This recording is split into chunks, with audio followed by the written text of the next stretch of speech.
This is Mary. Welcome to the IHC Craft Room. In today's video, I'm going to show you how I made this Valentine's Day inspired art stone. Isn't she pretty? I really love this one. I'm really excited to show you how I made this pattern. So grab all your things and let's get crafty.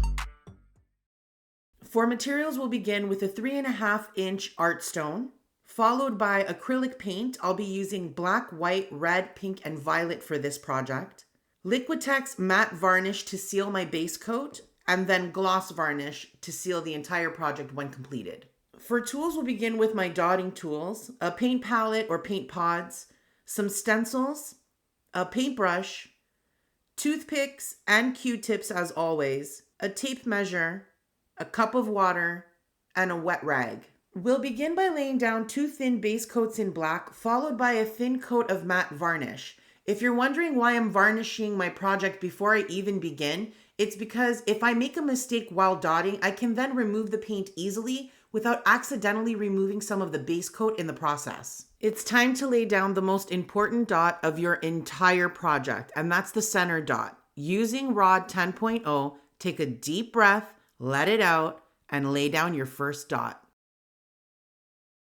For the trim around our center dot, we'll be using white paint and a 2mm pink stylus tool. To keep our pattern symmetrical, we'll start by laying the dots in a cross pattern.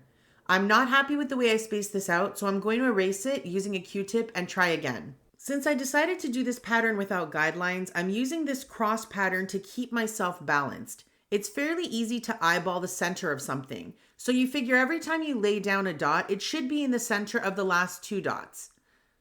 Then we'll flip over our stylus and use the smaller side to fill in the pattern. For the first row of our pattern, we'll be using pink paint and the 4.0 white rod tool, and following the same cross pattern method that we used for the trim. Awesome, that looks great. For the second row, I'll be using a technique generally referred to as swipes. We'll begin by using the 3mm green stylus tool and loading it up with a lot of violet paint. That way we can create some nice plump dots.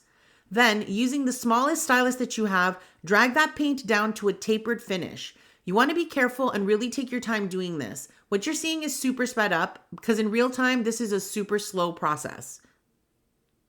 The key is to always be aware of how much paint you have on your dotting tool. If you have too much paint on it and drag downwards, you'll end up with a thick base, which is not the look we're going for here. We want a really thinned out, tapered finish. For the next part of our pattern, we'll be using red paint and the 2mm pink stylus to make smaller swipes that flank the purple swipes we've just completed. Something to note here is that I made sure that my purple swipes were completely dry before attempting this. That's my personal preference. It makes it easier. But you can absolutely do it while the purple swipes are still wet if you're brave enough. I am not, and hence they're dry. We'll be dropping a red dot on either side of the purple swipes and then dragging the red paint down and around the pink dot from the row before. You want to make sure that you bud up to that purple swipe without overlapping it. I'm trying to make sure that I don't see any of the black base paint coming through between those swipes. I want them to be side by side, bestie swipes. For our next row, we're going to continue this pattern in the exact same way, but we're going to flip the colors around and start off with red paint on our 3mm green stylus tool. And we're going to lay down some pretty plump dots and use our smallest stylus to drag it down to a tapered finish all the way around our art stone. Next, we'll be using the violet paint and the 2mm pink stylus to add flanking dots and dragging them down and around the row before to a tapered finish, completing this beautiful petal look. For the last row of our pattern, we're going to go back to that pink paint and use the 4.0 rod tool. We're going to be adding a lovely pink dot in between the flower petals that we just added in the previous row. That completes the foundation of our pattern, and now we're going to move on to top dots and accents. I'm going to mix a little bit of white paint in with the pink to lighten it up and create a really light pink color. And then using the 7.0 rod tool, I'm going to top dot the center dot using this new light pink paint.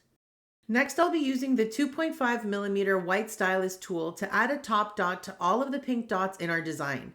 But instead of placing this dot in the center of the pink dot, we're going to place it down towards the base of it instead. This will create a new little pattern within our pattern. Now let's add some white accents using the 1mm blue stylus. We're going to put a small white dot at the base of each swipe. And now we're going to add some between the purple swipes and pink dots in the last row. The next accent we're going to add will use the walk the dots technique. Using the 2mm pink stylus, we're going to put a dot in the center and then flip the stylus tool over, and using the smaller side, we'll add some paint to the tool and add a series of dots without adding additional paint to our tool.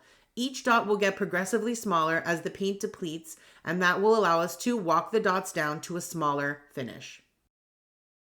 And now for the last few accent dots, we'll be using the 1mm blue stylus to add some small white dots on top of all red swipes, including those on the very last row between the pink dots.